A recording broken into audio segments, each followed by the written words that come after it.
What is up, everybody? I'm Nolex, given back with some more Solforge Fusion. Got some Solforge Sundays action going on here, and I'm gonna hop into Ascension Level 2 of the Reclusifite in just a moment. But one thing that I wanted to point out, I needed to switch back to the starter deck because when I play on ladder, I play with this deck. When I play with just random opponents, I guess it's not quite ladder. And I noticed that because I've gained XP with this deck by playing it in against random opponents, this deck has reached level 2, and I can now upgrade a card in it.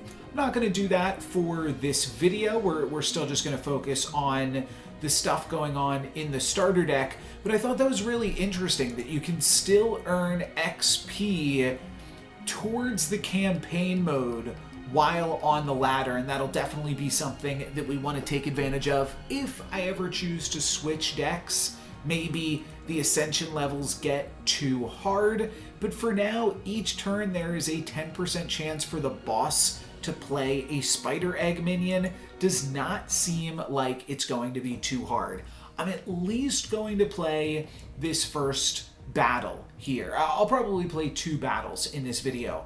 I might not play the next 2. I might skip right to Reclusa, and you might not even see this Reclusifite. You might wind up seeing like 3 Reclusifites from now, assuming that I'm not able to pull something together with this run. But I think at this point, in lieu of it getting like too repetitive, and also to give me the ability to play some just casually while I'm not recording, to give me that flexibility with how I create some Solforge Fusion content, you might not see every game of Solforge Fusion that I play on the campaign from here forward. But for now, let's take a look at the options after we get through this lag. So your beasts have breakthrough when they deal damage to the enemy player.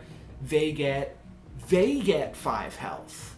Oh, that is much different than you gaining 5 health. That is a very, very powerful ability. I believe I have but 2 beasts, and those beasts are going to be an Asperian Steel Plate, not bad, and a Hibernating Bear, which is kind of bad. It's a great card, but it's not a card that I'm like trying to give breakthrough, trying to get in there. The Asperian Steel Plate could be very good though. When you use your Forgeborn's ability, play up to 1 Scientist from your hand for free.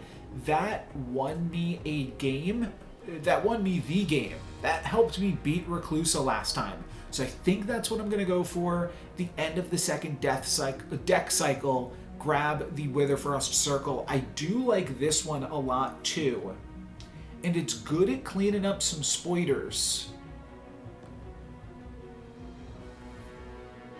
I'm going to take the Witherfrost Circle.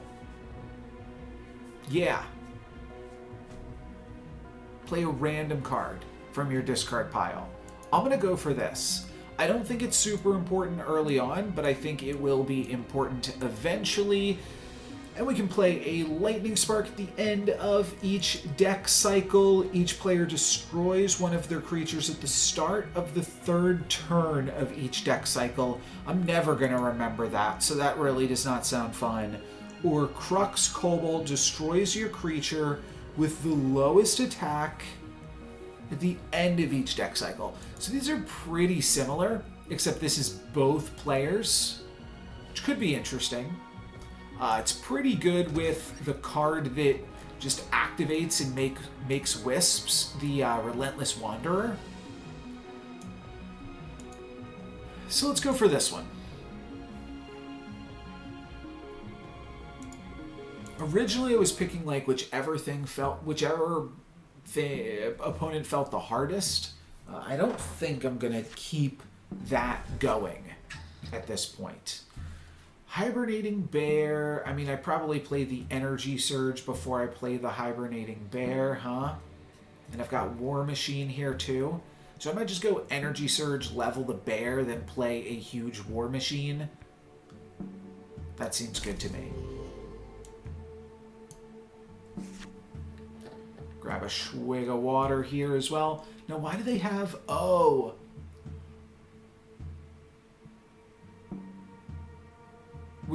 Oh, okay. I did not realize this. So I actually do have 2 augments against me. I start each game with 5 less health, and my opponent makes random spiders every turn.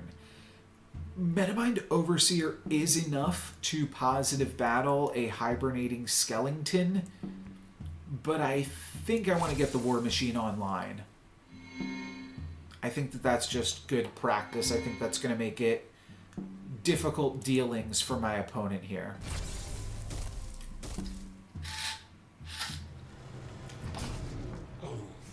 They're smacking back for a comparable amount of damage, though. Scourge Hydra ain't gonna do it. I do like the Voltaic Prophet, and it is a mage, which means it could kill the Scourge Hydra and then protect itself. Oh, if I have a mage, this is free. Right. Okay, yeah, that's insane then. Maybe shouldn't have even played this now. Maybe I should have held off on it, because they could have potentially killed it there, but they were unable to do so. One thing I could do is I could Botanimate this, leveling up Botanimate. Yeah, let's go for that. Then the augmentation kills both of these cards, gives this enough armor that it will then survive this fight. Unfortunately, like if it had the armor on it before my opponent cast their spell, it would have been even better. Oh, and then each player destroys one of their creatures. Yeah, gotta remember that. Now I've got the Relentless Wanderers, so maybe that'll give me something to destroy. My opponent makes no play. I do feel like I want to level up Bartok here as well. Kind of wild they go for no play.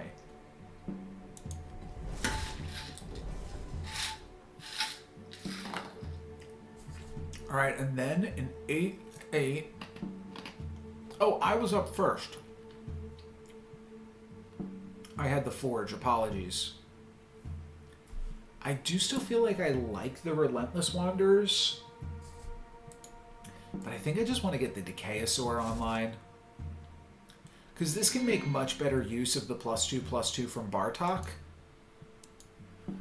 So I think that alone is going to make it more useful. Winds up being irrelevant, but we're still smacking for 8 every turn, which does feel pretty good. I can clear this with a Gizmo, or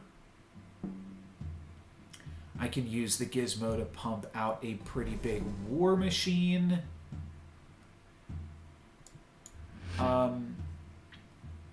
Here's what I don't like, though. I don't like not being able to upgrade a card and have that be relevant. But I think I do still have to use my Forgeborn ability here, because otherwise I'm not replacing a card with War Machine, and that seems terrible. I think. I could also just block like this, and then I've got a 4/4 left over. That seems like a pretty terrible use of a level 2 card. This is almost gonna die.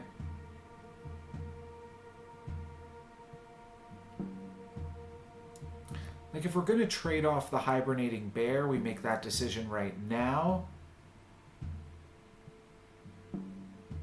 I don't think I'm going to, though. Let's just play the bear here and see what happens, because maybe we could destroy something with Suppressing Prophet. Not actually going to be the case. This has mobility 2. I think I'm just going to block this with War Machine now. Feels like maybe a little bit of a waste of my Forgeborn ability. This all seems solid regardless. At the end of this turn, I'd really like if my opponent kept a card around, but I can't make them do that.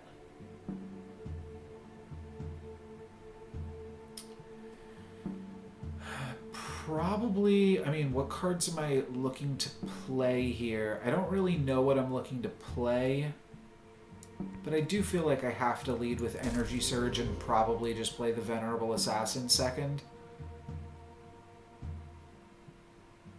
Though if I keep the Summoning Council...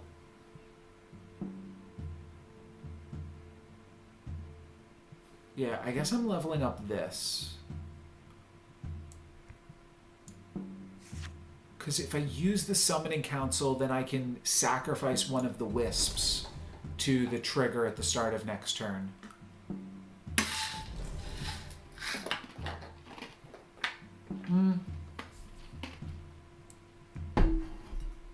This just seems so good, though. Let's do this. This is gonna die.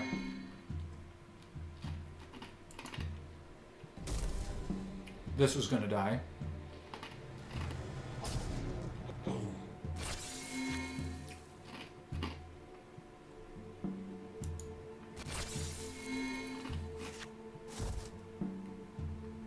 This dies to a Wisp or a Gizmo. I think it probably just dies to a Wisp.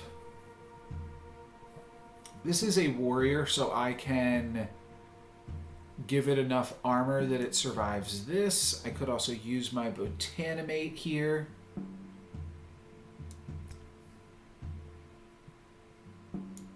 I think let's start with this. Because I think I'm doing this every time.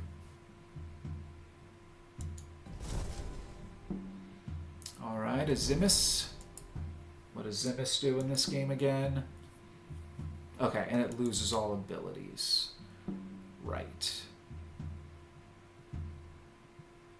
Could just play a Justicar to just throw another creature down. I don't hate leveling the Botanimate, even though I don't think my opponent has played anything like super impressive.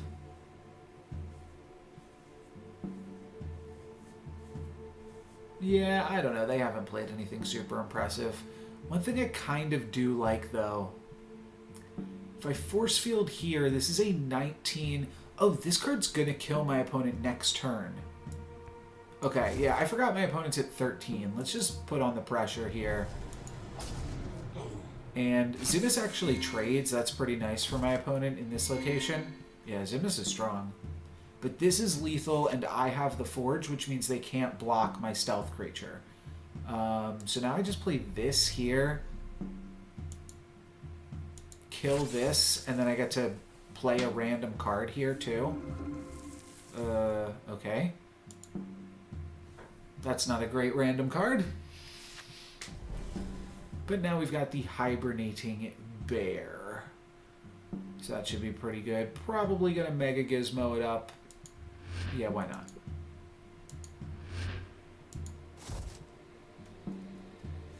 I could just put the Mega Gizmo on the Justicar.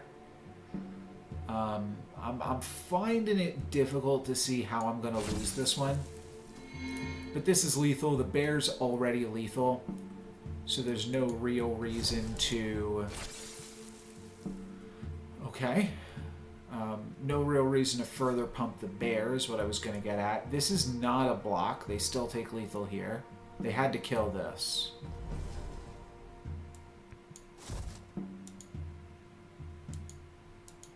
And Wisp plus these things is also lethal. So they block the bear. Even if they had killed this, they would have still taken 14 damage to lose. Alright, easy one. Easy one to kick the video off. I think as I get more familiar with my cards and just more familiar with the cards in the game in general, well, double dinos. When one of your dinos has destroyed your other creatures, oh, that's cool. All of your creatures are dinosaurs. I figured that was one of these two. And when you use your Forgeborn ability, play up to 2 Wisps. Oh, I have to remember that. No, never mind. I've got Witherfrost. Let's make everything a dino, I think. Now, the one thing that I am, I guess, hesitant about, I feel like this might not be a good combo, because if I take this, am I never going to see Stegodon Boneyard again throughout the run? I feel like I'm not. I feel like it can only come up one time, right? So that might not be the best. And what was the other thing? Whenever one of my dinosaurs dies, and I've got one dinosaur that's a priority level, the other dinosaur that isn't really. When one of my dinos is destroyed, my other creatures get +2 attack. Let's just take that, I think. Nice little reward for playing dinos. When this guy gains health, all creatures have the rooted ability. Okay, all of their creatures gain +2 attack at the end of each deck cycle. This one was crazy. This is the only thing so far that has beaten me. Do I try to run it back here?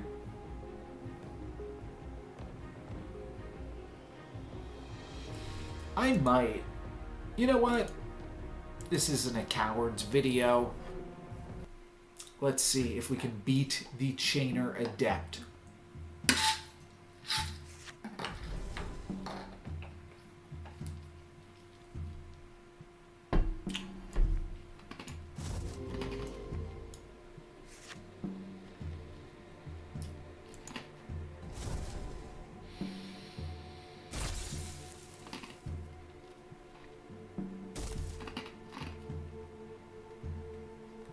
Yeah, that's interesting.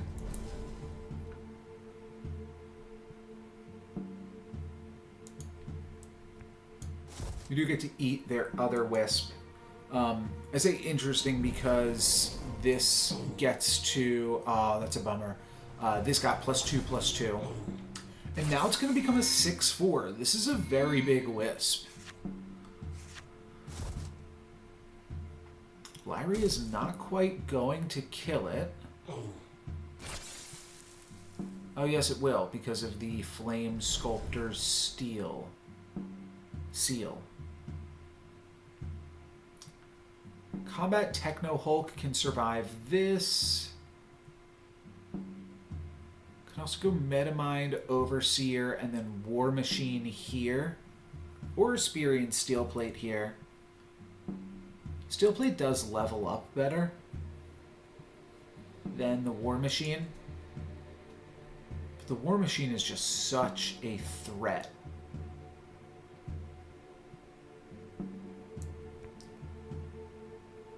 Do you think we're going to do this?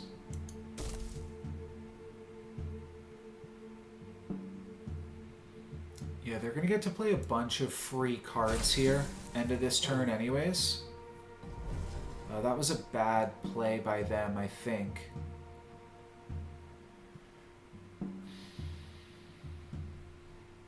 They might have a spell waiting in the wings, though. Let's just do this for now.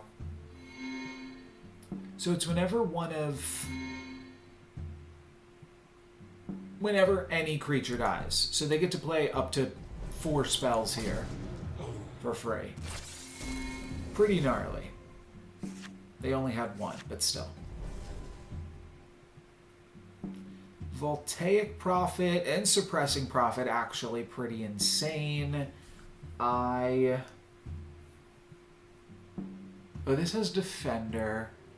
Not sure that matters, really. I think I suppress this while I can, and I'll actually be able to play this for free and finish off the Fire Fist Uranti.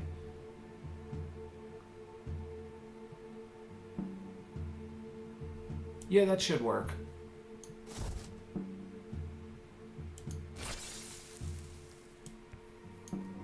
It's going to mean this doesn't get armor, but I can give this armor through its own activated ability. So might as well give everything else some armor right now. That's going to mean I stave off this pretty effectively. And I do think I'm just going to play and level the Voltaic Prophet. I kind of like the dinosaur with the Stegodon's Bones. I think that's what it was called. Stegodon's Graveyard? I don't remember. Still, they did not finish off the Steel Plate, so works for me. That was like a chump, basically, there. Conflagrate's nice. And my opponent's continuing to play a bunch of cards here, because each time they kill something, they get to play more somethings. So they played 2 spells there. Okay.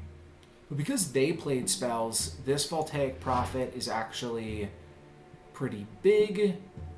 And I could also use my Forgeborn ability to level up the Hibernating Bear.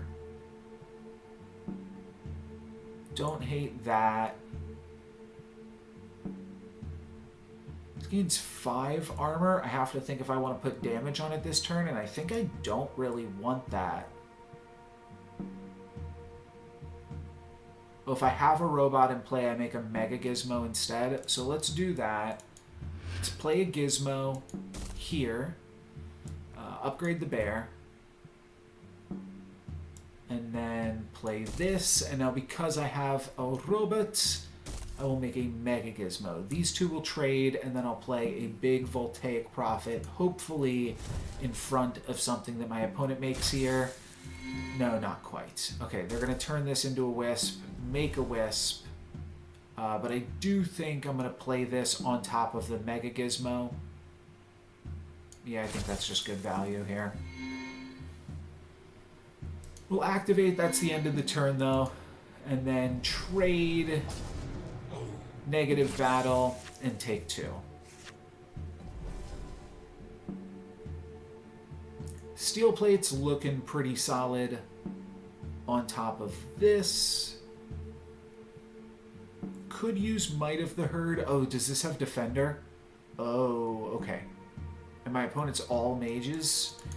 Sheesh.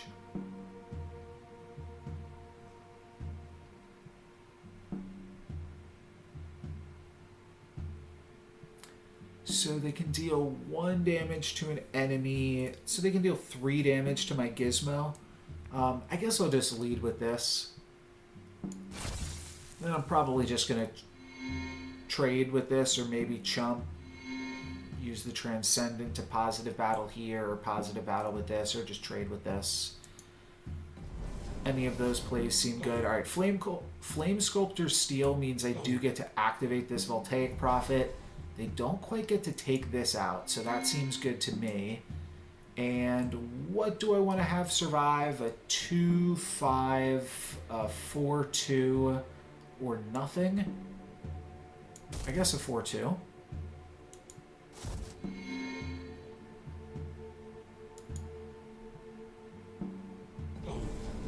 And Ice Storm deals a bunch of damage across the board. I don't think it was like super relevant damage though. Summoning Council gives me an Oak Father and a Wasp and a Mega Gizmo. I've also got Arrogant Bartok. That'll probably be the level. I might actually just level the Steg. And I will probably put the Mega Gizmo on the Oak Father. That's a 14-14 breakthrough. That's nearing lethal. Yeah, because that's nearing lethal, let's just go for the Steg here too. Now let's activate. Ooh, Yoranti wearing down my armor, not quite going to be enough though. Let's do Oak Father first. And grab a Wisp here as well.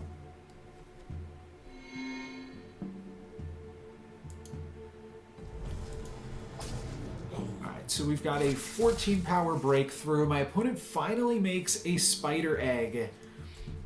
But unfortunately, that Spider Egg is not long for this world. We're going to destroy it, grab a free card off it. And that's more or less all she wrote. Sure. We'll replace here. Just to get that little War Machine trigger going on. Though, looks like I'm going to replace something else. Though I might replace my Mega Gizmo minion. Honestly, I think I'm about to play Might of the Herd. The thing that pushes through the... that's not really true. This does push through a lot of damage as well. Just thinking... Stegodon with the breakthrough. Yeah, whatever. Let's play a Mega Gizmo. Let's get the Steg in there. Sounds good to me.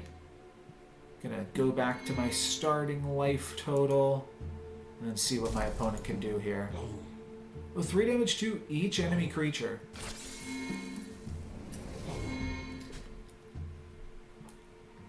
They're playing some cards here for sure.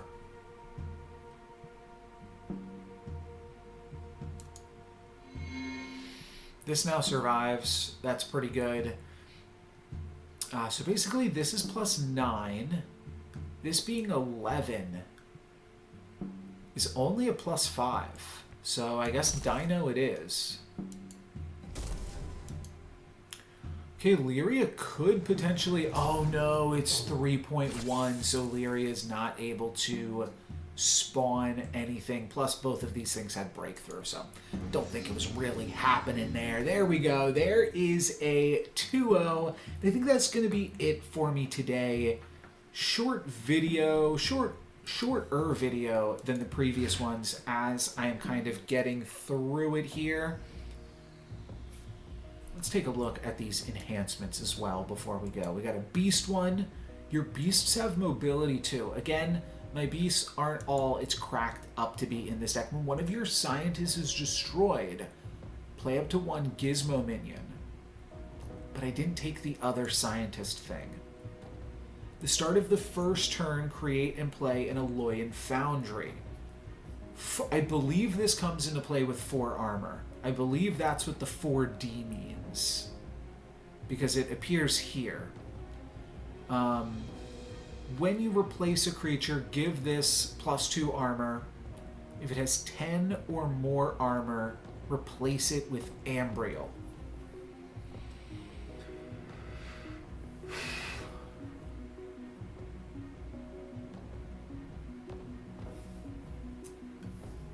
I think it's interesting. I don't think it's particularly good.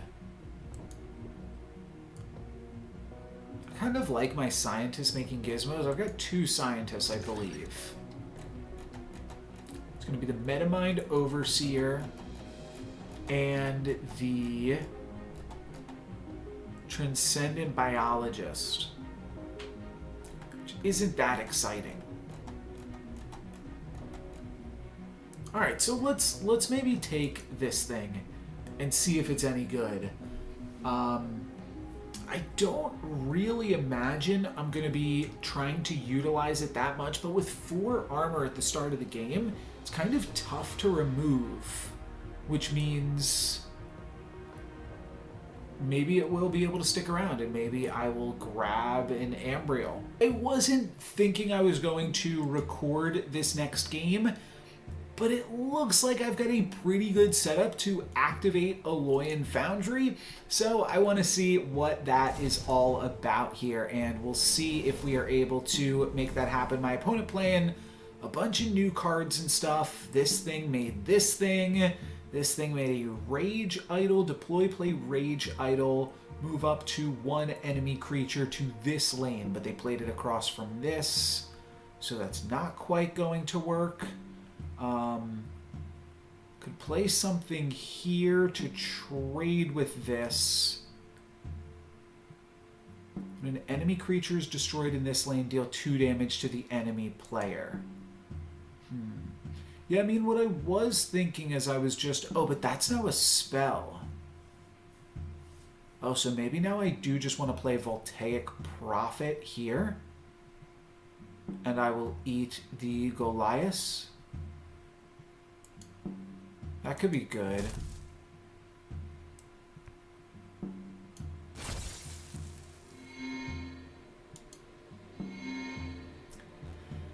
Yeah, this allows me to positively battle over here, and this armor is slowly stacking up. Give one of your creatures 6 armor this turn. I did not think about that. This just also immediately activates the Aloyan Foundry. Yeah, I mean, that's definitely a way to do it too, huh? Warriors get +1/+1 each turn, so I might actually want to kill off this Honor Guard before it's too late. Zoltar also getting a bonus over time. This is not a warrior. I could just play 2 Wisp Minions. That would immediately activate the Eloyan Foundry, like replace. Kind of silly. I think I'm going to play over the Asperian Steel Plate here. And then just play like Justicar right here. Start with this though.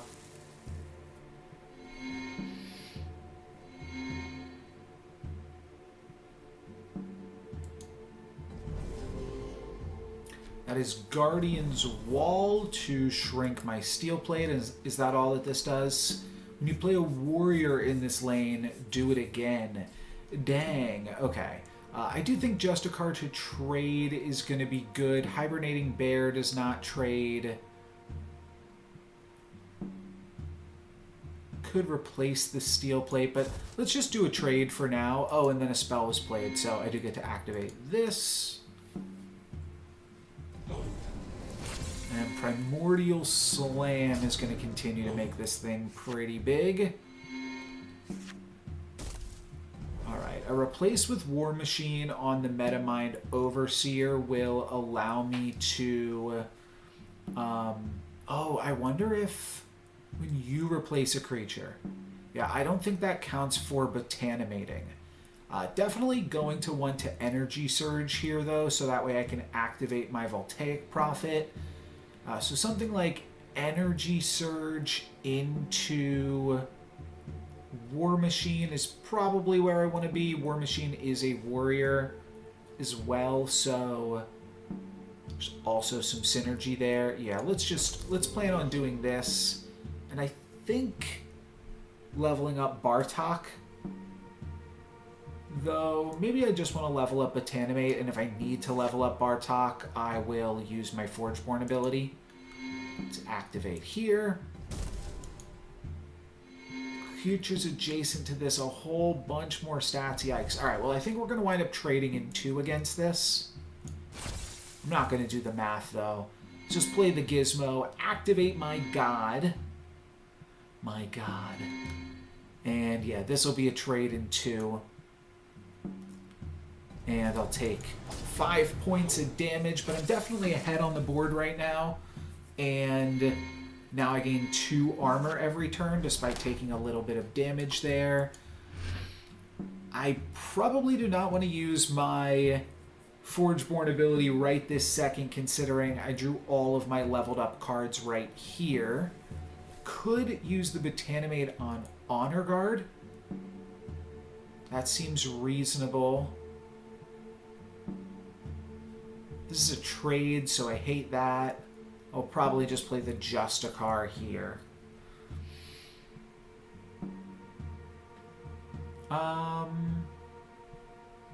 Okay. Let's lead with Justicar, I think. Yeah, I'm not going to use my Forgeborn ability just yet. Does the Forgeborn ability let me do something?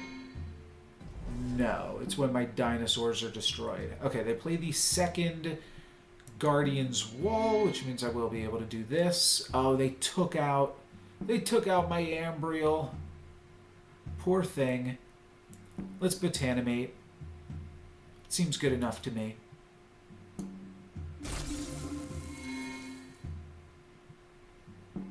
And we're all done after that. Oof. Okay. Oh, but this isn't a warrior, luckily. Oh, it is a warrior. I gotta read Guardian's Wall again real quick. Oh, it's... Did they shrink something? I feel like maybe they shrunk Ambriel again? Shrunk Ambriel again? Weird, if so. Using Might of the Herd to pump up this and get it in there is a little bit silly. I mean, I'm going to play this and I guess just upgrade Summoning Council. I can cast this for free. I might want to level up this. Yeah, let's do that. Let's play a gizmo.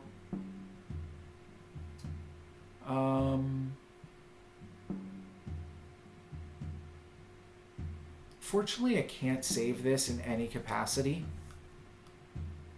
So that's kind of a bummer. I'll just play my gizmo here. And now I get to upgrade a level 1 card.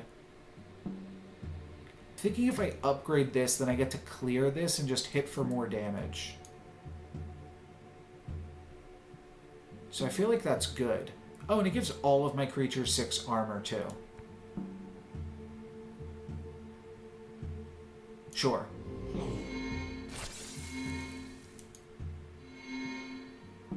Oh, and I still have not played a card yet. So maybe I just go Armored Decayosaur, Might of the Herd, and give it aggressive and try to get a kill this turn. Yeah, seems fine. There's the Arrogant Bartok. Oh, that... sure. Now we're pushing lethal. So we got Ambriel online. It's not... it got, like, disposed of, but it's still giving me extra armor. So I suppose that's still pretty good, though I do think I will probably overwrite it this turn. Guess I could, like, play a gizmo first.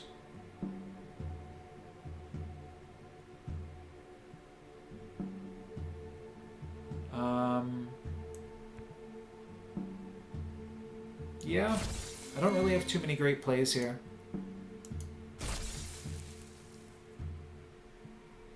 It's really all I got going on. Could still make this a stag instead. That's gonna trade... No, I think I'll just push for most damage.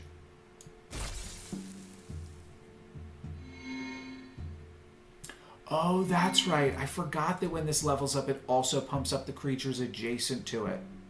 Always forget that. And then the level 3 is all creatures. That is right. We hit my opponent for 20 down to -9, and that's all she wrote. Maybe I'll just throw this at the end of the last video. Actually, it was pretty quick. All right, sure. We'll do that. That's going to be it for me today. Thank you guys very much for watching. I'm No Luck's Given. Peace.